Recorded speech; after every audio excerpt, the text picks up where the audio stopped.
Hello students, पिछली classes में हम लोगों ने chemical calculation based on stoichiometry में जो शुरू के दो केस थे वो कर लिया था और आज हमको थर्ड टाइप ऑफ क्वेश्चन या थर्ड केस करना है।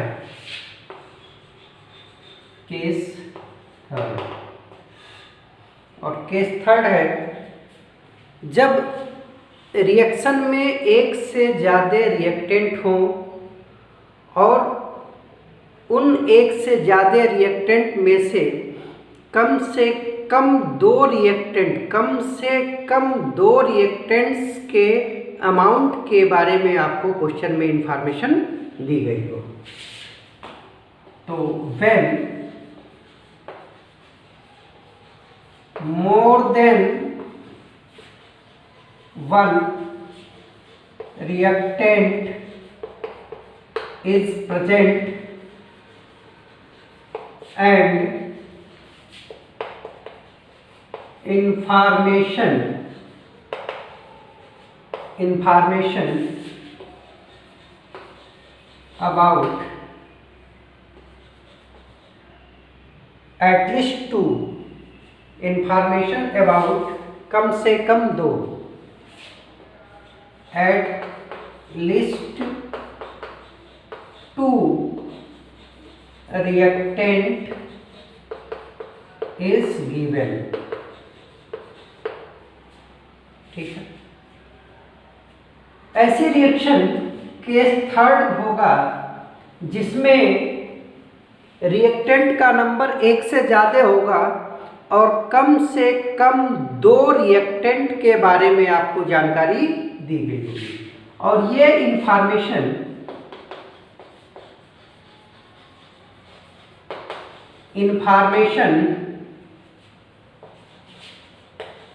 अबाउट रिएक्टेंट विल बी या तो मोल का इंफॉर्मेशन दिया होगा या मास का दिया होगा या वॉल्यूम का दिया होगा, कोई भी हो सकता है। जैसे मान लो हम कहें कि एक रिएक्शन हो रही है A + 2B gives C + 3D और इस रिएक्शन में रिएक्टेंट एक से ज़्यादा हैं और जो रिएक्टेंट्स हैं इनमें से कम दो, हमने दो ही लिया है, दो से ज़्यादा भी हो सकते हैं, लेकिन कम से कम दो के बारे में, जैसे ए के आपको नंबर ऑफ मोल्स बता देंगे कि ए के इतने नंबर ऑफ मोल्स लिए हैं, बी के नंबर ऑफ मोल्स बता देंगे या वेट ऑफ ए बता देंगे कि इतने ग्राम लिया गया है, वेट ऑफ बी बता देंगे इतने ग्राम लिया गया है और उसके बाद पूछा जाएगा कि प्रोडक्ट में से किसी पर्टिकुलर प्रोडक्ट के बारे में कि कितना बना। क्वेश्चन का फॉर्मेट यही है कि थर्ड केस में आप ऐसी रिएक्शंस को कंसीडर करेंगे जिसमें रिएक्टेंट एक से ज़्यादा हो, दो हो सकते हैं, तीन हो सकते हैं, और उन एक से ज़्यादा रिएक्टेंट में से कम दो रिएक्टेंट के अमाउंट के बारे में आपको जानकारी क्वेश्चन में दी गई होगी। ठीक है, तो ये तो हो गया क्वेश्चन का फॉर्मेट। अब जैसे ही आपने ये पहचान लिया कि ये केस थर्ड है, तो केस थर्ड की डीलिंग या इसको सॉल्विंग का प्रोसेस बिल्कुल डिफरेंट है पिछले दो केस से।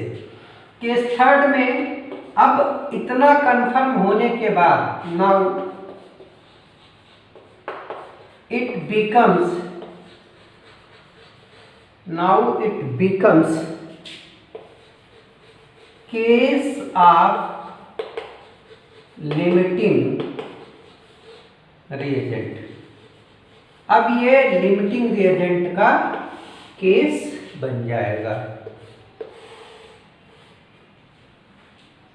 ठीक है बेटा। मतलब केस थर्ड को हम लोग डायरेक्ट बोल सकते हो केस ऑफ लिमिटिंग रिएजेंट, और ये अलग तरीके की चीज हो गई। ठीक है, अब यहाँ पे सारा कैलकुलेशन हम लोग एक नए तरीके से करेंगे, लिमिटिंग रिएजेंट के हेल्प से करेंगे। तो फिर हमें ये जानना कि लिमिटिंग रिएजेंट क्या होता है। लिमिटिंग नाम से ही कुछ आपको समझ में आ रहा होगा। लिमिटिंग का मतलब कि ये रिएजेंट रिएक्शन पे लिमिट लगाएगा। लिमिट का मतलब, अब रिएक्शन में लिमिट का क्या मतलब है कि रिएक्शन कहाँ तक होगी, रिएक्शन कब तक होगी, और उस लिमिट के बाद रिएक्शन होना बंद हो जाएगी। तो सिंपल लिमिटिंग रिएजेंट का मतलब ये हुआ कि वो रिएजेंट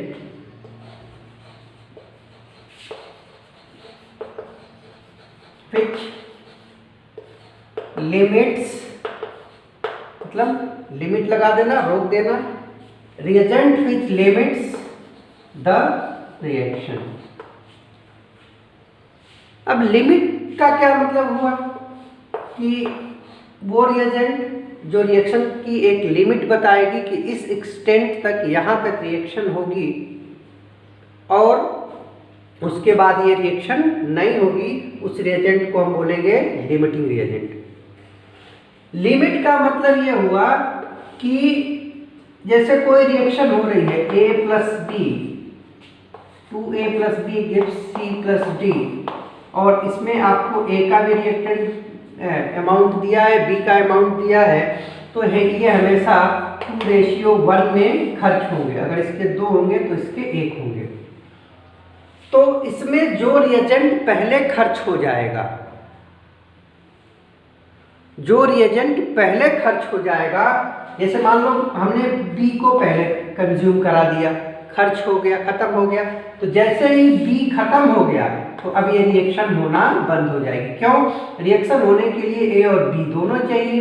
B खर्च हो गया, कंज्यूम हो गया, 100% कंज्यूम हो गया, तो जैसे ही B कंज्यूम हो गया रिएक्शन रुक गई, तो अब ये B क्या हो गया? लिमिटिंग रिएजेंट हो गया। तो लिमिटिंग रिएजेंट का मतलब हो गया reagent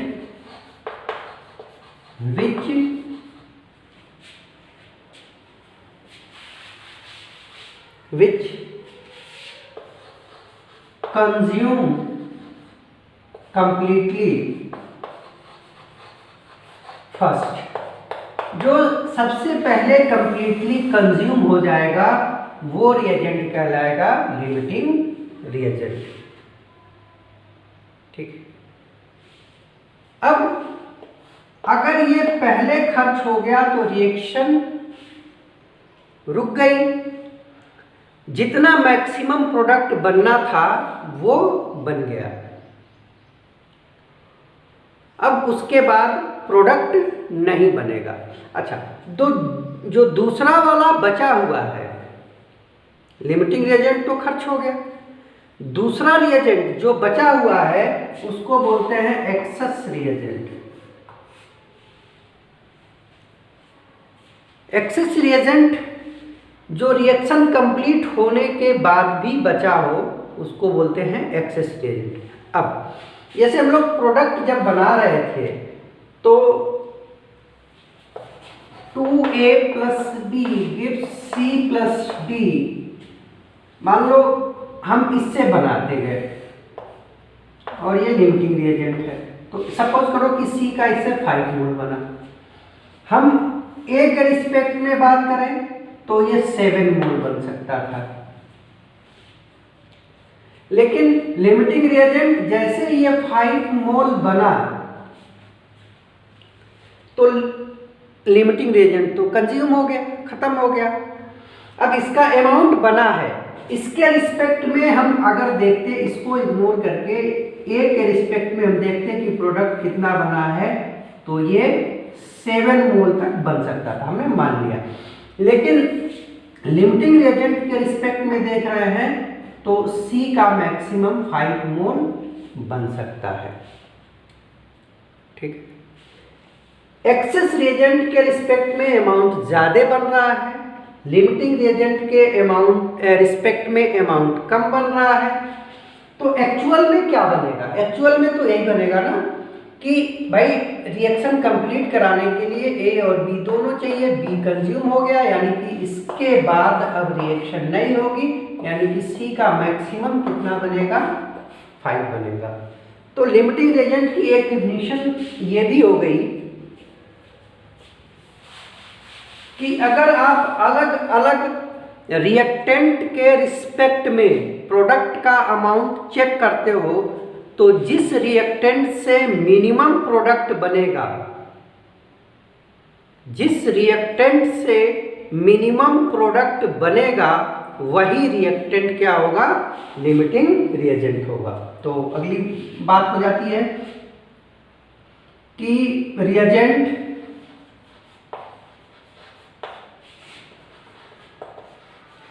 with respect to which minimum amount of product is formed is known as LR, limiting reagent. ठीक है। तो लिमिटिंग रिएजेंट की इतनी डिफिनेशन हो गई कि लिमिटिंग रिएजेंट वो है जो रिएक्शन पे लिमिट लगाएगा कि अब फर्दर रिएक्शन नहीं होगी। लिमिटिंग रिएजेंट वो है जो कंप्लीटली कंज्यूम हो जाएगा रिएक्शन कंप्लीट होने पे। लिमिटिंग रिएजेंट वो है जो मिनिमम अमाउंट प्रोडक्ट का प्रोड्यूस करेगा। ठीक है।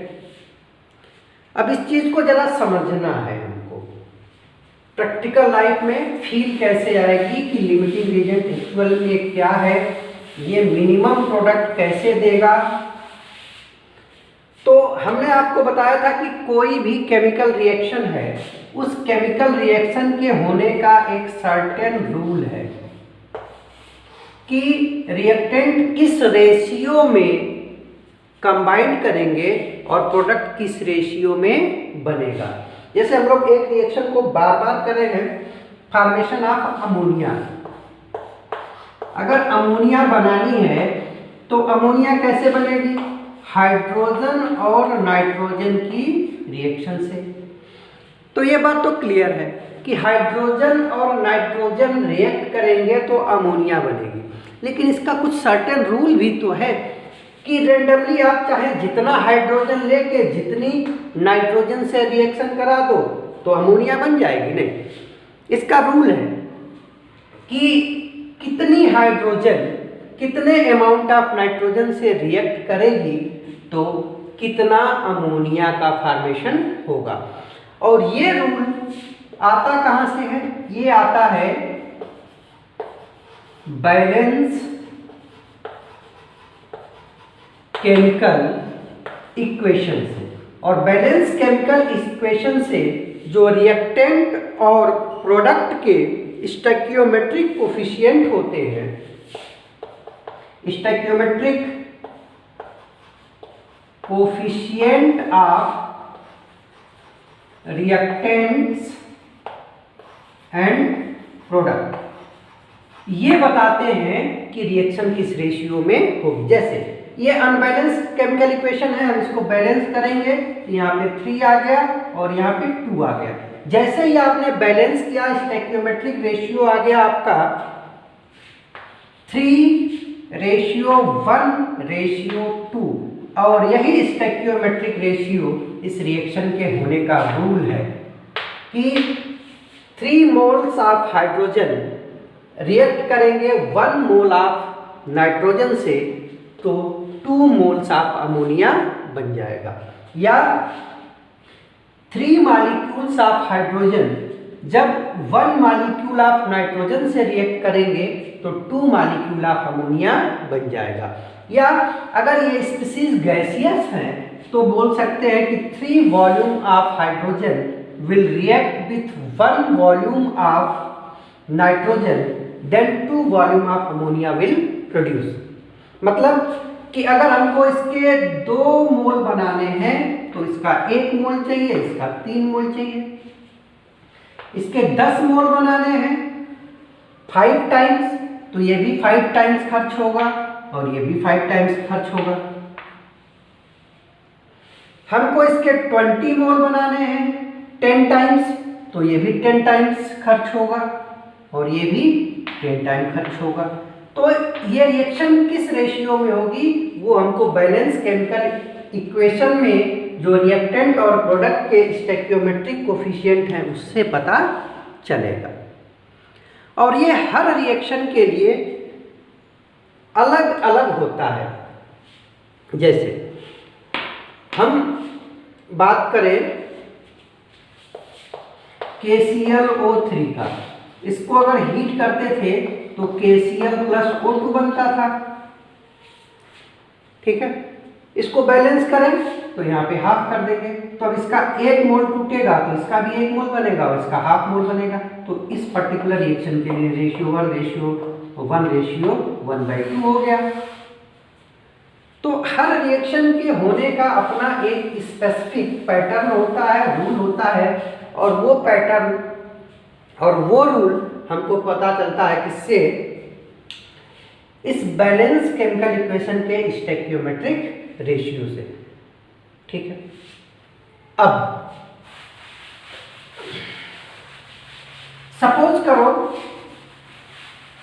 कि हमने हाइड्रोजन के 10 मोल ले लिए, या 10 थोड़ा कैलकुलेशन में प्रॉब्लम करेगा तो आप इसके 9 मोल ले लो, और नाइट्रोजन के 10 मोल ले लो, नाइट्रोजन के 10 मोल ले लो और अमोनिया बनाना शुरू करो, ठीक। ध्यान से समझना बेटा। अब ये रिएक्शन होगा हमेशा 3:1 में, इस मतलब इसके 3 मोल खर्च होंगे तो इसके 1 मोल खर्च होंगे। चलो ये 9 मोल है तो 9 मोल का हम 3, 3 और 3 स्लॉट बना लें। अब इसका पहला जो 3 मोल खर्च होगा तो नाइट्रोजन का 1 मोल खर्च हो जाएगा और 2 मोल अमोनिया बन जाएगी। अगला 3 मोल खर्च करोगे तो इसका भी 1 मोल खर्च होगा और 2 मोल अमोनिया बन जाएगी। आपने थर्ड मोल जो था, तीसरा मोल जो आपने खर्च किया तीसरे स्लॉट का, तो उसमें भी 1 मोल नाइट्रोजन खर्च हो जाएगा और 2 मोल अमोनिया बन जाएगी। क्लियर है? अब 3, 3, 3 करके आपने नाइट्रोजन पूरा खर्च कर दिया, 0 बचा नाइट्रोजन, और ये 0 बचा हाइड्रोजन, और नाइट्रोजन 10 मोल थे, 10 में से आपने 3, 3 खर्च किए, तो अब ये बच गया कितना, 7 मोल, और प्रोडक्ट टोटल कितना बन गया, 6 मोल। अब जैसे ही हाइड्रोजन के पूरे 9 मोल्स कंज्यूम हो गए, ये 0 बचा, नाइट्रोजन अब भी 7 मोल बचा हुआ है, बट अब नाइट्रोजन अकेले खुद से रिएक्शन करके अमोनिया नहीं बना सकता। मतलब रिएक्शन हो रही थी, हाइड्रोजन भी खर्च हो रहा था, नाइट्रोजन भी खर्च हो रहा था, खर्च होने का रेशियो 3:1 था, तो जो भी अमाउंट आपने हाइड्रोजन का लिया था वो पहले खर्च हो गया, और नाइट्रोजन अब भी बचा हुआ है, तो अकेले बचा हुआ नाइट्रोजन अब अमोनिया नहीं बना सकता। तो रिएक्शन में हाइड्रोजन पहले खर्च हो गई, तो ये हो गया लिमिटिंग रिएजेंट। रिएक्शन कंप्लीट हो गई, रिएक्शन स्टॉप हो गई, रुक गई, फिर भी जो बचा हुआ है वो है एक्सेस रिएजेंट। और लिमिटिंग रिएजेंट के पूरा खर्च होने के बाद जितना प्रोडक्ट बना है यही है maximum amount of product form. अब देखना जरा, अगर हम सिंपल स्टोइकियोमेट्री से बात करें तो 3 2। हमने आपको सिखाया था कि चलो हम हाइड्रोजन के रिस्पेक्ट में निकालते हैं पहले कि मैक्सिमम कितनी अमोनिया बन सकती है। तो हाइड्रोजन के रिस्पेक्ट में अगर निकालना है तो मैंने आपको बताया था कि जिसका निकालना है, जैसे हमने लिख दिया कि ये कैलकुलेशन हम लोग कर रहे हैं किसके रिस्पेक्ट में, हाइड्रोजन के रिस्पेक्ट में। तो हमने आपसे कहा था जिसका निकालना है उसकी स्टोइकियोमेट्री ऊपर, जिसका निकालना है उसकी स्टोइकियोमेट्री ऊपर, डिवाइडेड बाय जिससे निकालना है उसकी स्टोइकियोमेट्री, और जितने में निकालना है उससे मल्टीप्लाई कर देंगे, तो ये हो जाएगा 6 मोल। तो हाइड्रोजन के रिस्पेक्ट में कितना बना, 6 मोल। अब यही हम नाइट्रोजन के रिस्पेक्ट में निकालें, तो नाइट्रोजन के रिस्पेक्ट में जब निकालोगे तरीका वही है, जिसका निकालना है उसकी स्टोइकियोमेट्री ऊपर, जिसका निकालना है उसकी स्टोइकियोमेट्री ऊपर, जिसके हेल्प से निकालना है उसकी स्टोइकियोमेट्री नीचे, और जितने में निकालना है तो 10 यानी कि 20 मोल। अब ये कैसे संभव है, रिएक्शन एक ही है, दोनों के अमाउंट दे रखे हैं, एक के रिस्पेक्ट में चल रहे हो तो 6 मोल बन रहा है, और एक के रिस्पेक्ट में चल रहे हो तो 20 मोल बन रहा है। तो ये तो संभव नहीं है, होना भी नहीं चाहिए। क्यों, इस रिएक्शन को होने के लिए दोनों चाहिए, और आपने देखा कि जैसे ही 6 मोल अमोनिया बनेगी, हाइड्रोजन कंज्यूम हो जाएगा, कंप्लीटली खर्च हो जाएगा। तो जो मैंने आपसे कहा था कि अगर आप अलग अलग के रिस्पेक्ट में देखो और जिसके रिस्पेक्ट में मिनिमम बनता है वही होता है लिमिटिंग रिएजेंट। तो हाइड्रोजन के रिस्पेक्ट में मिनिमम बना तो ये हो गया लिमिटिंग रिएजेंट। ठीक है बेटा, ये हो गया लिमिटिंग रिएजेंट। अब इसको थोड़ा और व्यवहारिक लैंग्वेज में थोड़ा सा हम सीखते हैं। जैसे सपोज करो सबको चाय बनाने आती होगी, हमें चाय बनानी है, तो चाय का भी अपना रूल है कि भाई कितने कप चाय बनाना है, तो कितना दूध चाहिए, कितना पानी चाहिए, कितनी चीनी चाहिए। मान लो चाय बनाने के लिए हमें दूध चाहिए, पानी चाहिए, चाय पत्ती टी लीव्स चाहिए, हिंदी में ही लिख देते हैं, समझना बेटा बहुत जरूरी है। दूध चाहिए, पानी चाहिए, पत्ती चाहिए, पत्ती मतलब वही चाय पत्ती चाहिए, चीनी चाहिए। अब ज़्यादा तुम लंबा ना खींचना, तो ये चाय बन जाएगी। चलो थोड़ा सा कम करने के लिए, ठीक, अब समझ लो कि ये सारी चीज़ें दूध, पानी, पत्ती और चीनी, चाय, समझो कि हम 4 कप दूध लेते हैं और उसमें 2 कप पानी मिलाते हैं, तो 5 चम्मच हमको चाय पत्ती मिलानी है और 7 चम्मच चीनी मिलानी है, तो ये हमारा 6 चाय बन जाएगा। अब जब कॉम्प्लिकेशन हो रहा है, बहुत लंबा हो रहा है, बट हमने एक मान लिया कि हमें 6 कप चाय बनाने के लिए 3 चम्मच चीनी चाहिए, 5 चम्मच पत्ती चाहिए, 2 कप पानी चाहिए और 4 कप दूध चाहिए। ठीक है, अब सपोज करो कि मैं तुम्हारा ऑनलाइन क्लास ले रहा हूँ, तुम अपना वीडियो देख रहे हो, और थोड़ी देर बाद पापा आते हैं और तुमसे कहते हैं कि बेटा ऐसा करो कि थोड़ा सा कुछ फ्रेंड आए हैं, ऐसा तो इस समय लॉकडाउन है तो करना नहीं, बट कहानी है कि आए हैं और चाय बनानी है तुमको, तो जरा चाय बनाओ। तुमसे पापा ने कहा कि जाके जरा कुछ लोग आए हैं चाय बना दो। तुम गए किचन में, गए, तुम अपना सब देख रहे थे, दूध, पानी। अब देखो पानी की कोई कमी है नहीं, तो पानी को मैं हटा देता हूँ ताकि थोड़ा सा आसान हो जाए कैलकुलेशन, मतलब समझने में बहुत ढेर सारी चीज़ें होती हैं तो कन्फ्यूज़न होता है। तो अब 3 चीज़ चाहिए, दूध चाहिए, पत्ती चाहिए, चीनी चाहिए, और इसको ही तुम अब 6 कर लो, नहीं तो तुम ज़्यादा दिमाग लगाओ कि 4 ही कप दूध से 6 कप चाय कैसे बन जाएगा।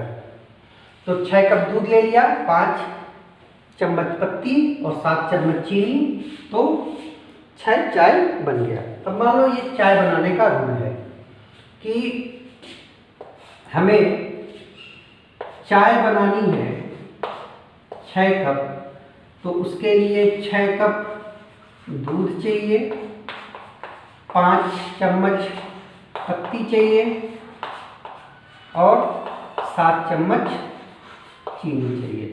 तो ये एक बैलेंस केमिकल इक्वेशन है सपोज करो, और इसका रेशियो क्या होगा 6:5:7:6। तो इस तरह से जितनी चाहे उतनी चाय बना सकते हो, ठीक है। अब जैसे ही तुम किचन में गए, पीछे पीछे पापा भी आ गए और उन्होंने कहा तुमसे कि अच्छा बेटा एक काम करो, देखो कितनी चाय बन सकती है। तो तुमने सब कुछ चेक किया, सब कुछ चेक किया और पापा से बोला कि पापा सिर्फ 3 चाय बन सकती है, 3 लोगों की चाय बन सकती है। तुमने सब कुछ देख लिया कि घर किचन में क्या क्या रखा है, और सब कुछ देखने के बाद तुमने कहा कि पापा 3 लोगों की चाय बन सकती है। तो पापा तुम्हारे गुस्सा आने लगे, कहे कि अभी सुबह सुबह वाला आया था और 10 लीटर दूध दे के गया है। अब देखना बेटा, 10 लीटर दूध दे के गया है। तुमने कहा हाँ, तो रखा तो है 10 लीटर, तो फिर कहे क्यों 10 लीटर में तो 100 लोगों की चाय बन सकती है। तुमने कहा कि 3 ही बनेगी, तो ऐसा क्यों? तो तुमने कहा नहीं नहीं, वो पूरा का पूरा 10 लीटर दूध रखा हुआ है। फिर पापा ने कहा अच्छा, लॉकडाउन के पहले ही एक कट्टा, कट्टा बोलते हो ना बेटा तुम लोग, कट्टा मतलब बोरी, एक बोरी मतलब 100 kg चीनी रखी है। तुमने कहा हाँ, वो भी रखी है। तो फिर पापा ने कहा तो फिर दिक्कत क्या है, दूध इतना है कि सैकड़ों लोगों की चाय बन जाए, चीनी इतनी है कि हजारों लोगों की चाय बन जाए, और तुम कह रहे हो कि चाय से 3 लोगों की बन सकती है। तो तुमने कहा हाँ पापा, ऐसा है कि चाय पत्ती जो है वो 2.5 यानी कि 2.5 चम्मच है, और 2.5 चम्मच में सिर्फ 3 लोगों की चाय बन सकती है। बात समझ में आई? तो अब इस रिएक्शन के लिए जो चाय पत्ती थी वो हो गई लिमिटिंग रिएजेंट। बाकी के रिएजेंट इतने हैं, दूध इतना है कि सैकड़ों लोगों की चाय बन जाए, चीनी इतनी है हजारों लोगों की चाय बन जाए, लेकिन बन नहीं सकती। क्यों नहीं बन सकती? क्योंकि चाय बनाने का जो रूल है 6:5:7:6, ये रेशियो में जो भी रिक्वायरमेंट चीज़ें हैं, दूध पत्ती चीनी, ये उपलब्ध नहीं है। इसमें चाय पत्ती सबसे कम है, तो जो सबसे कम है वही अब डिसाइड करेगा कि चाय कितने लोगों की बनेगी। ठीक है, तो जो कम अमाउंट में है, रिक्वायर्ड अमाउंट से जितनी चाहिए थी उस अमाउंट से कम अमाउंट में है, तो वो हो गया लिमिटिंग रिएजेंट। और यही लिमिटिंग रिएजेंट चाय पत्ती डिसाइड करेगी कि चाय कितना बन सकता है। ये लोग डिसाइड नहीं करेंगे। ठीक है, अब यही लिमिटिंग रिएजेंट ये भी डिसाइड करेगा कि चीनी कितनी खर्च हुई। यही लिमिटिंग रिएजेंट डिसाइड करेगा कि दूध कितना खर्च होगा। यही डिसाइड करेगा कि चीनी कितनी बचेगी खर्च होने के बाद, और यही डिसाइड करेगा कि दूध कितना बचेगा रिएक्शन कंप्लीट या चाय बनने के बाद, मतलब कि वो रिएजेंट जो लिमिट लगाता है, कहानी समझ में आ गई होगी कि लिमिटिंग रिएजेंट के केस में, in case of limiting reagent जितने भी कैलकुलेशन होंगे, amount of product form, amount of product form, कितनी चाय बनेगी, कौन डिसाइड करेगा? चाय पत्ती, limiting reagent. Amount of access reagent use, ये भी कौन डिसाइड करेगा? चाय पत्ती, limiting reagent. Amount of access reagent left, कितना बच गया? दूध, चीनी, ये भी कौन डिसाइड करेगा? चाय पत्ती, लिमिटिंग रिएजेंट। तो सारा कैलकुलेशन अब करेंगे with the help of limiting reagent. ठीक है बेटा, चलो इसके बाद ये तो बात हो गई लिमिटिंग रिएजेंट के लिए कि लिमिटिंग रिएजेंट वो है जो रिएक्शन अगर 100% कंप्लीट होती है तो कंप्लीटली कंज्यूम हो जाएगा। देखना बेटा, बुक्स में लिखा होता है कि लिमिटिंग रिएजेंट कंज्यूम कंप्लीटली, तो ये बात हर समय सही नहीं होता है।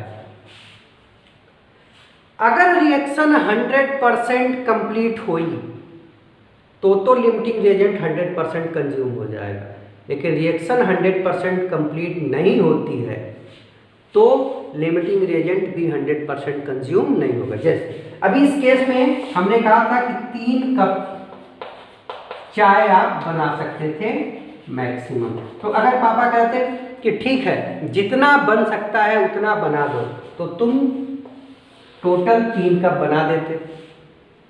लेकिन पापा कहते कि नहीं, ऐसा करो कि बाकी सब लोग तो पी के आए हैं, चाय सब लोग पिए हैं, सिर्फ 2 लोग नहीं पिए हैं, सिर्फ 2 कप बना दो। तो अगर 2 कप बनाते तो भी लिमिटिंग रिएजेंट चाय पत्ती ही होती। और अभी इस केस में जब 3 कप बन सकता था और तुमने सिर्फ 2 कप बनाया तो ये 100% कंज्यूम नहीं होगा, अभी कुछ न कुछ बचा रह जाता है। तो ये बात सही नहीं है कि हर केस में लिमिटिंग रिएजेंट 100% कंज्यूम हो जाता है। अगर आप जितना मैक्सिमम मतलब कंप्लीट रिएक्शन 100% रिएक्शन कंप्लीट करनी है तो वो कंज्यूम हो जाएगा, लेकिन रिएक्शन को बीच में ही रोक दिया, पूरी नहीं करानी है, तो फिर वो मैक्सिमम कंज्यूम नहीं होगा, कंप्लीटली कंज्यूम नहीं होगा, कुछ ना कुछ अमाउंट उसका बच जाएगा। ठीक है बेटा, तो ये हो गया लिमिटिंग रिएजेंट। अब एक क्वेश्चन से हम लोग समझते हैं, जैसे मान लो हमारे पास है A + 2B gives C + 3D, और हम मान लें कि A के 5 मोल्स लिए हैं और B के 8 मोल्स लिए हैं, तो हमको डिसाइड करना है कि इनमें से लिमिटिंग रिएजेंट कौन होगा और प्रोडक्ट कितना बनेगा। तो देखो एक काम करो, कॉम्प्लिकेशन है, शुरू में बिल्कुल आसान सा case low. A + 2B gives 3C, बस प्रोडक्ट ये बनाना है। अब A के रिस्पेक्ट में देखो, तो A के रिस्पेक्ट में अगर कैलकुलेट करोगे तो मैंने आपको बताया था जिसको कैलकुलेट करना है उसका मूल स्टोइकियोमेट्री ऊपर, जिसके हेल्प से करना है उसकी स्टोइकियोमेट्री नीचे, और जितने में करना है 5। तो A के रिस्पेक्ट में ये 15 मोल बनेगा। B की रिस्पेक्ट की बात करो, अगर B के रिस्पेक्ट में जाते हो बेटा तो जिसके बारे में पता करना है उसकी स्टोइकियोमेट्री, जिसके हेल्प से पता करना है डिवाइडेड बाय उसकी स्टोइकियोमेट्री इनटू जितने में पता करना है 8। ये कितना हो जाएगा? ठीक है ना, कोई दिक्कत? 12 मोल। ये हो गया 12 मोल। अब देखो, अगर आप सिर्फ ए को लेके चलते हो तो ए के रिस्पेक्ट में सी कितना बन जाएगा? 15 मोल। और बी के रिस्पेक्ट में बात करो तो 12 मोल। तो कम किससे बना? बी के रिस्पेक्ट में, यानी कि यहाँ पे 12 हो जाएगा लिमिटिंग रिएजेंट और फाइनल आंसर होगा जो मिनिमम अमाउंट होता है। क्यों? 12 मोल बनने के बाद जो 8 मोल बी के हैं वो कंप्लीटली कंज्यूम हो जाएंगे। अब इसका बचा हुआ अमाउंट 0 हो जाएगा और 0 हो गया तो रिएक्शन पे लिमिट लग गई। अब ये रिएक्शन आगे कंप्लीट नहीं होगी। और लिमिट किसने लगाया? जो पहले खर्च हो गया बी ने, तो बी हो गया लिमिटिंग रिएजेंट। जो बच गया वो हो गया एक्सेस रिएजेंट। ठीक है, तो डिफिनीशन के हिसाब से लिमिटिंग रिएजेंट वो रिएजेंट है जो रिएक्शन पे लिमिट लगा दे, रोक लगा दे।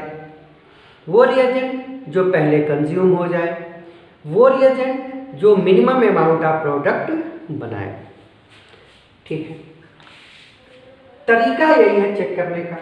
लेकिन अब ये तरीका हमारे कंपटीशन में काम नहीं आएगा। बोर्ड में तो आपके पास टाइम होता है, आप कर सकते हो। तो फिर रिएक्शन में जब तक लिमिटिंग रिएजेंट डिसाइड नहीं हो जाएगा तब तक आप प्रोडक्ट नहीं बना पाओगे। एक्सेस रिएजेंट कौन है ये नहीं पता कर पाओगे। एक्सेस रिएजेंट का कितना कंज्यूम हुआ ये नहीं पता कर पाओगे। एक्सेस रिएजेंट कितना बच गया ये नहीं कर पाओगे। यानी कि अब हमारे लिए सबसे इम्पॉर्टेंट काम ये हो जाएगा कि रिएक्शन में पता करें कि लिमिटिंग रिएजेंट कौन है। तो डिटरमिनेशन ऑफ लिमिटिंग रिएजेंट, हमारा अगला काम होगा कि हम ये डिटरमाइन कर लें कि लिमिटिंग रिएजेंट कौन है। तो जो साइंस का तरीका है लिमिटिंग रिएजेंट पता करने का वो तो यही है कि जितने भी रिएक्टेंट हैं सबके अमाउंट से आप कैलकुलेट करो कि कौन कितना प्रोडक्ट बना सकता है।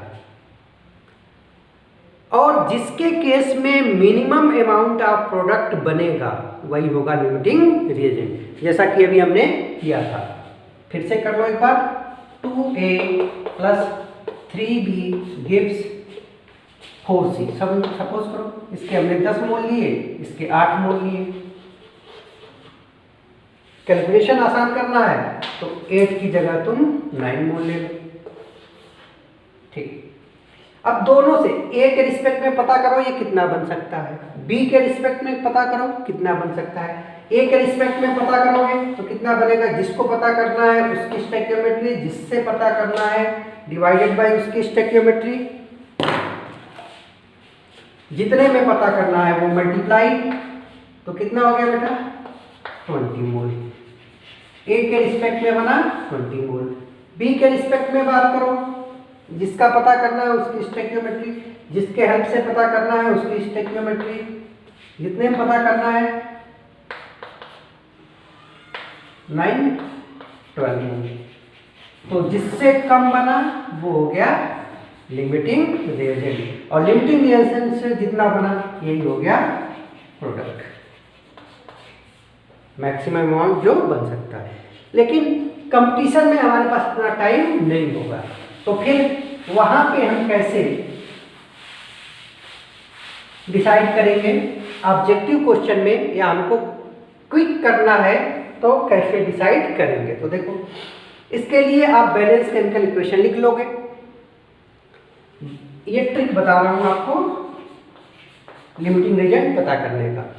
आप एक बार बैलेंस केमिकल इक्वेशन लिख लिया, और जैसे ही बैलेंस केमिकल इक्वेशन लिखा तो हर रिएक्टेंट और प्रोडक्ट की स्टोइकियोमेट्रिक कोफिशिएंट आ जाएगा। जैसे इसकी स्टोइकियोमेट्रिक कोफिशिएंट कितनी है 2, बी की है 3 और सी का है 4। अब जो भी रिएक्टेंट्स दिए गए हैं इनका अमाउंट इसके नीचे लिखो, अमाउंट लिखो। अमाउंट आप मोल में लिखेंगे, या गैसियस है तो वॉल्यूम भी लिख सकते हो, या नंबर ऑफ मॉलिक्यूल्स लिख सकते हो। मास में मत लिख के करने लगना, गलत हो जाएगा। अगर मास में है तो इसको मोल में कन्वर्ट कर लेना। तो बेसिकली अमाउंट आप इसमें लेके चलोगे मोल्स में। तो इन सब के जो इंफॉर्मेशन दिए गए हैं उस इंफॉर्मेशन को मोल्स में लिखो। जैसे मान लो हमने कहा कि इसके 10 मोल दिए गए हैं, सपोज किया, इसके 9 मोल दिए गए हैं, तो जो रिएक्टेंट है उसी के नीचे उसके नंबर ऑफ मोल्स जो क्वेश्चन में दिए गए हैं वो लिख लेंगे। अगर मोल नहीं दिया है, मास दिया है, तो मोल में कन्वर्ट करके तब लिख लेंगे। ठीक है।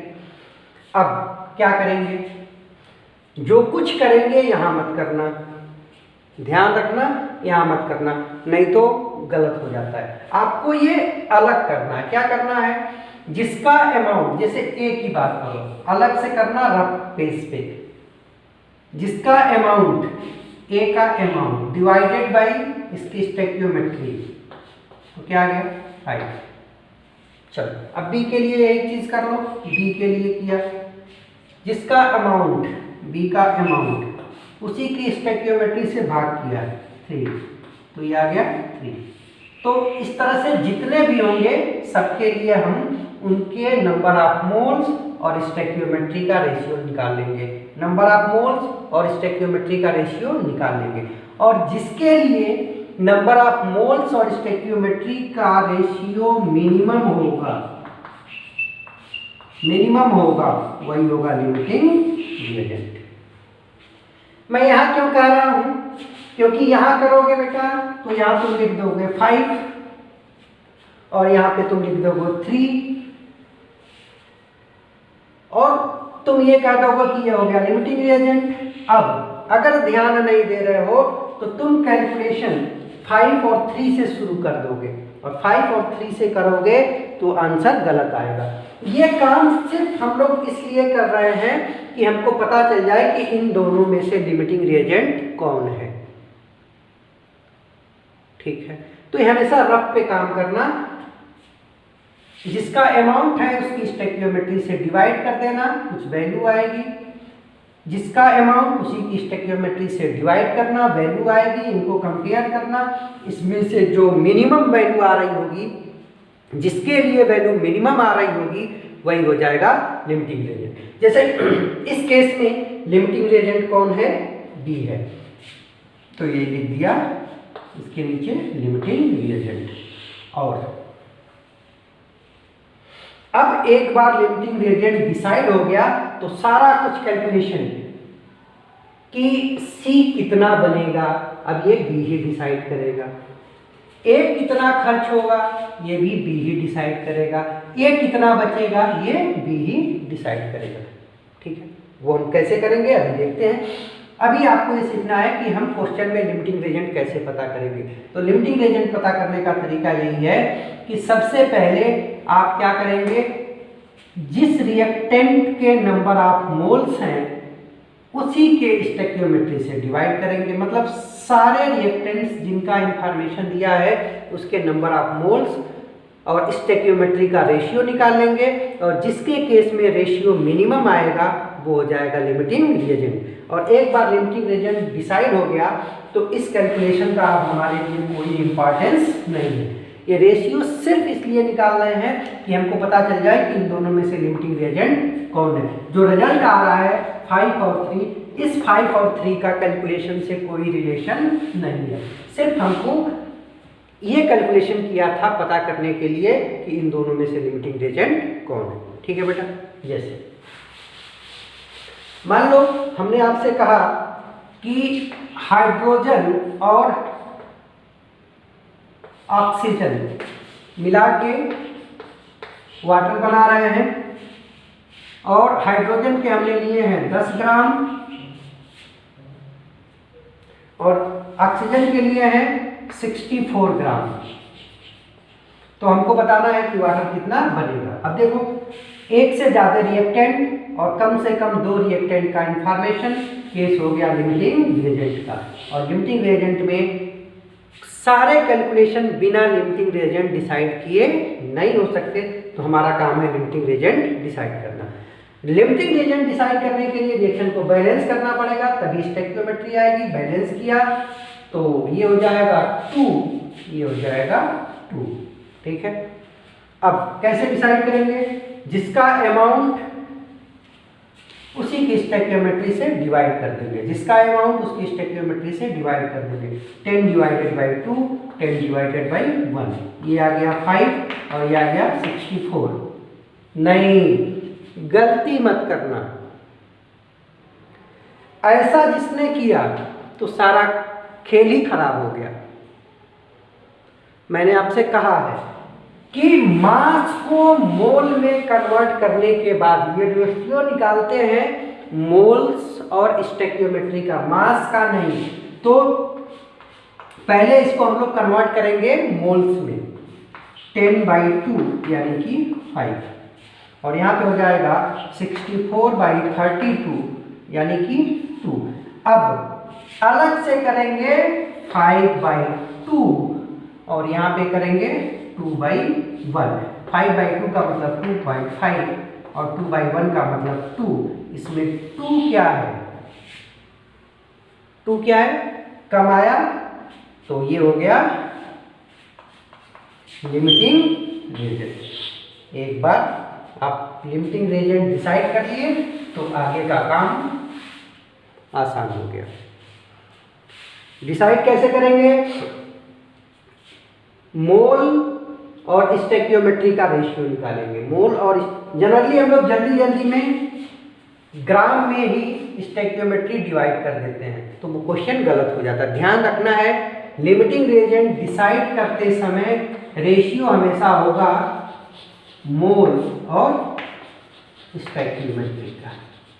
कभी भी लिमिटिंग रिएजेंट निकालते समय मास और स्टोइकियोमेट्री का रेशियो मत निकालना, ठीक है बेटा। तो ये हो गया, डिसाइड हो गया कि रिएक्शन में लिमिटिंग रिएजेंट कौन है। चलो, अब डिसाइड हो गया तो बस कोई दिक्कत नहीं है, सारा काम वही और पुराना वाला करेंगे। लेकिन हम एक बात बता देते हैं आपको कि क्या करेंगे।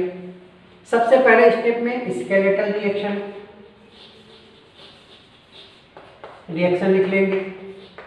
सेकेंड केस में, सेकेंड स्टेप में क्या करेंगे? इस स्केलेटल इक्वेशन को चेंज करेंगे बैलेंस केमिकल इक्वेशन में, और जैसे ही बैलेंस केमिकल इक्वेशन में चेंज किया तो आ जाएगा रिएक्टेंट्स एंड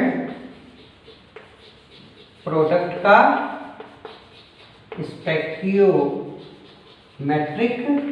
रेशियो, ठीक है। फिर थर्ड स्टेप में क्या करेंगे कि इन्हीं रिएक्टेंट्स और प्रोडक्ट के नीचे उनका amount in terms of mole रख लेंगे। Right number of moles of different reactants below it. उसके नीचे हम लोग उनके नंबर ऑफ मोल्स लिख लेंगे। अगर नंबर ऑफ मोल्स नहीं दिया है, मास दिया है, तो मास को मोल में कन्वर्ट करके लिख लेंगे। और फोर्थ स्टेप में क्या करेंगे कि अब डिसाइड करेंगे, डिसाइड लिमिटिंग रिएजेंट। और लिमिटिंग रिएजेंट डिसाइड कैसे करेंगे? Mole upon stoichiometry, mole upon stoichiometry, mole upon stoichiometry. और जिसके केस में मोल अपॉन स्टोइकियोमेट्री का रेशियो कम आएगा वो होगा लिमिटिंग रिएजेंट, ठीक है। अब फिफ्थ स्टेप में क्या करेंगे कि जैसे अब तक हम लोग कैलकुलेशन करते थे, जब एक ही था तो अपने पास ऑप्शन था, मतलब अपने पास कोई ऑप्शन नहीं था। जब एक ही रिएक्टेंट था तो अपने पास कोई ऑप्शन नहीं था, उसी से शुरुआत करते थे। जब दो थे लेकिन एक ही के पास इंफॉर्मेशन था, तब भी अपने पास कोई ऑप्शन नहीं था, जिसके बारे में इंफॉर्मेशन थी उसी से शुरुआत करते थे। यहाँ पे भी दो रिएक्टेंट हैं और दोनों के मास दिए गए हैं, तो अब तक तो दो ऑप्शन थे, लेकिन जैसे ही आपने लिमिटिंग रिएजेंट डिसाइड कर लिया तो अब आपके पास कोई ऑप्शन नहीं है, सारे कैलकुलेशन जैसे पहले करते थे वैसे ही करेंगे। शर्त यह है कि कैलकुलेशन सारा होगा किसके हेल्प से, लिमिटिंग रिएजेंट की हेल्प से। ठीक है, एक एग्जांपल से हम लोग इसको समझते हैं कैसे हमको करना है। जैसे मान लो हमसे ये कहा गया कि 10 gram hydrogen react with 96 gram of oxygen. 10 gram of hydrogen reacts with 96 gram of oxygen to produce water. Calculate amount of water produce। ठीक है, तो आपने देखा कि रिएक्शन में एक से ज़्यादा रिएक्टेंट मतलब 2 हैं और 2 के बारे में इंफॉर्मेशन ग्राम में दी गई है, तो तुरंत आपको समझ में आ गया case of limiting reagent. Case of limiting reagent में शुरुआत के सारे स्टेप वही हैं। स्केलेटल रिएक्शन लिखोगे, hydrogen plus oxygen H2O। Second step balance करेंगे तो 2H2 plus O2 gives 2H2O। इनके नीचे इनका अमाउंट लिखेंगे तो ये हो गया 10 ग्राम और ये हो गया 96 ग्राम। ग्राम पे स्टोइकियोमेट्रिक रेशियो अप्लाई नहीं होता है तो इसको मोल में कन्वर्ट करेंगे तो मोल में हो जाएगा 10/2 given mass upon molar mass. ये आ गया 5 मोल और ये आ गया 96/32 तो ये आ गया 3 मोल। अब मोल्स आ गए। थर्ड स्टेप में हम लोग लिमिटिंग रिएजेंट डिसाइड करेंगे। तरीका क्या है, यहाँ पे मत करना, अलग करना। जिसका मोल उसी की स्टोइकियोमेट्री से डिवाइड किया 2.5, जिसका मोल उसकी स्टोइकियोमेट्री से डिवाइड किया ये आ गया 3। जिसके केस में कम आएगा वो हो गया लिमिटिंग रिएजेंट। कम किसके केस में आया, हाइड्रोजन के, तो हाइड्रोजन हो गया लिमिटिंग रिएजेंट। अब सारे कैलकुलेशन जैसे हम लोग पहले करते थे वैसे ही करेंगे। किसके हेल्प से, लिमिटिंग रिएजेंट के हेल्प से करेंगे। अब इसको हम लोग इग्नोर करेंगे अभी थोड़ी देर के लिए। देखो सारा कैलकुलेशन अब इसी से होगा। कैसे होगा, इसके हेल्प से अब हमको पता करना है तो जिसको पता करना है उसकी स्टोइकियोमेट्री ऊपर, जिसके हेल्प से पता करना है उसकी स्टोइकियोमेट्री नीचे। और ये लिमिटिंग रिएजेंट है, आपसे कुछ कहा नहीं गया है कि रिएक्शन कितने % तक होती है। तो मान के चलते हैं कि रिएक्शन 100% कंप्लीट होगी और जब रिएक्शन 100% कंप्लीट होगी तो इसका टोटल अमाउंट खर्च करना है, यानी कि हमको टोटल अमाउंट कितने में निकालना है, 5 में। तो ये हो जाएगा 5 मोल। आंसर मास निकालना है, मोल इनटू मोलर मास 18, ये आ जाएगा ग्राम में। ठीक है बेटा।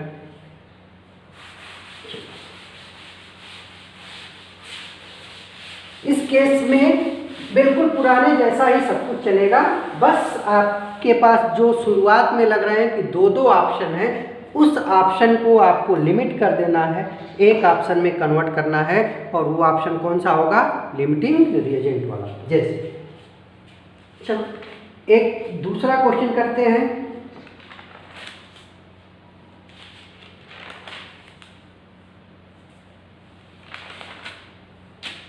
For a hypothetical balance chemical equation, एक आपको हाइपोथेटिकल बैलेंस केमिकल इक्वेशन दिया गया है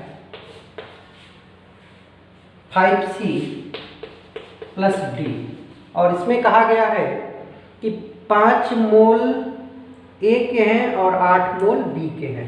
A के हैं 5 मोल और 8 मोल हैं B के।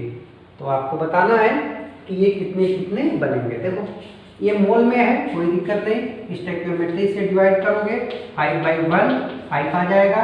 इसके लिए आ जाएगा 8/2 4 जो कम आया ये हो गया लिमिटिंग रिएजेंट। अब सारा कैलकुलेशन बी के रिस्पेक्ट में किया जाएगा। बी के रिस्पेक्ट में सी निकालना है, तो जिसको निकालना है उसका मोल ऊपर, जिसके हेल्प से निकाल रहे हैं नीचे, और जितने में निकालें। रिएक्शन में कुछ बताया नहीं है कि 50% 70%, तो हम मान के चलेंगे कि 100% रिएक्शन हो रही है, 100% हो रही है, तो जो लिमिटिंग रिएजेंट है वो पूरा का पूरा कंप्लीट हो जाएगा। तो ये हो जाएगा 20 मोल्स। सी डी का करना है, अब भी इसी के हेल्प से करेंगे। कितना हो जाएगा, जिसको पता करना है उसका मोल ऊपर, जिससे पता करना है उसका मोल नीचे, और जितने में पता करना है उससे मल्टीप्लाई, तो ये आ गया 4 मोल।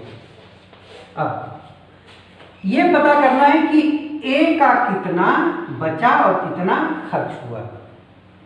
टोटल तो हमने 5 मोल लिया था, खर्च कितना होगा, खर्च होगा ये इसी से डिसाइड होगा। कितना खर्च हुआ ये निकालने के लिए जिसके बारे में पता करना है उसकी स्टोइकियोमेट्री, जिसके हेल्प से पता करना है उसकी स्टोइकियोमेट्री, जितने में पता करना है वो मोल्स। तो ये आ गया 4। तो ये पता चल गया कि ये 4 खर्च होगा, यूज हो, कंज्यूम हो गया, कंज्यूम। टोटल आपने लिया था 5, कंज्यूम हो गया 4, तो 1 मोल ये हो गया लेफ्ट। समझ में आ रहा है कुछ? बोलो, कुछ तो समझ में आ रहा होगा, थोड़ा बहुत प्रैक्टिस करोगे और क्लियर होगा। जितने ज्यादा नंबर आप क्वेश्चन करोगे उतना ही क्लियर होगा। जैसे एक क्वेश्चन करते हैं, 10 मोल आपसे कहा गया है 10 मोल SO2 प्लस 10 मोल O2 को रिएक्ट किया तो SO3 बनता है। तो बताओ SO3 कितना बनेगा। लिमिटिंग रिएजेंट कौन है, एक्सेस रिएजेंट कौन है, एक्सेस रिएजेंट का कितना यूज होगा, एक्सेस रिएजेंट का कितना लेफ्ट होगा। सारी चीजें, इनमें से कुछ भी पूछा जा सकता है आपसे, कोई दिक्कत वाली बात नहीं है। चलो देखो कैसे करेंगे। पहले तो स्केलेटल रिएक्शन लिखा कि SO2 plus O2 gives SO3। Balance करेंगे, यहाँ पे 2 तो यहाँ पे भी 2। ठीक है, अब जिसके मोल है उसके नीचे लिख देंगे, ये 10 मोल और ये भी है 10 मोल। लिमिटिंग रिएजेंट अब तो इतना समझ गए होंगे कि 10/2 5 और 10/1 10, तो ये हो गया लिमिटिंग रिएजेंट। ठीक है, अब ये जो था ये इनिशियल अमाउंट था। हम कह रहे हैं कि टी कंप्लीशन, रिएक्शन कंप्लीट हो गई, तो जब रिएक्शन कंप्लीट होगी तो लिमिटिंग रिएजेंट का पूरा खर्च हो जाएगा, ये हो बचा 0। आपने 10 लिया था, इसमें से कुछ खर्च होगा, कितना खर्च होगा ये हम लोग कैलकुलेट करेंगे लिमिटिंग रिएजेंट के हेल्प से। कैसे, जिसके बारे में पता करना है उसकी स्टोइकियोमेट्री डिवाइडेड बाय जिसके हेल्प से कर रहे हैं उसकी स्टोइकियोमेट्री और इनटू कितने में कर रहे हैं, तो ये हो जाएगा। ये आ गया यूज, ये था टोटल, तो ये पूरा रिजल्ट क्या आएगा, बचा हुआ। टोटल था 10, यूज हो जाएगा 5, तो बचा हुआ भी हो जाएगा 5। देखना बेटा, ये था इनिशियल आपने लिया था, ये निकल के आया, कितना आपने खर्च किया और दोनों को माइनस किया तो ये आ गया कितना बच गया। इसके बारे में कितना बनेगा डिसाइड होगा लिमिटिंग रिएजेंट से। कैसे, जिसको बारे में पता करना है उसकी स्टोइकियोमेट्री, जिसके हेल्प से पता करना है उसकी स्टोइकियोमेट्री, जितने में पता करना है मल्टीप्लाई, तो ये आ गया 10 मोल। ठीक है, आपको अब ये प्रैक्टिस ही करनी है। जैसे इसमें आपसे पूछा जाता कि लिमिटिंग रिएजेंट कौन है, तो लिमिटिंग रिएजेंट कौन हो गया बेटा SO2। एक्सेस रिएजेंट कौन है तो क्या हो गया O2। लिमिटिंग रेजेंट का कितना बचेगा, तो बचेगा कितना 0। खर्च कितना हो गया, खर्च कितना हो गया टोटल 10। एक्सेस रिएजेंट कितना खर्च हुआ 5, बचेगा कितना 5। प्रोडक्ट बना कितना 10। ठीक है, तो इस तरह से नेक्स्ट क्लास में हम लोग थोड़ी सी और इस पर क्वेश्चन प्रैक्टिस करेंगे। Thank you.